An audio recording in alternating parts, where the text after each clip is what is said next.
Hello guys and welcome back in another video, and today's video is a review on every card that I got from using 22,000 emeralds. But before we go ahead and show you guys what I got, let's take a look at what my card collection look like right now. And here I will show you guys the most important cards that I want to focus on.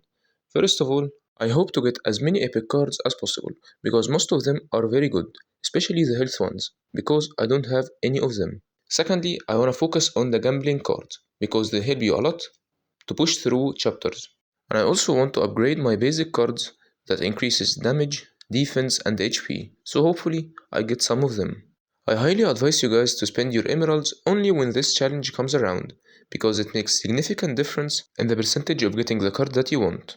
And you guys want to make sure that you're always using the cards in the situation that you need them. For example, when you're clearing chapters, you want to use gambling cards. And in the arena, you should focus on the cards that give you raw stats. Now let's go ahead and start drawing cards. And if you guys enjoy this type of videos, just let me know in the comment section. And if you want a specific guide about anything in the game, just let me know in the comment section and I will make it.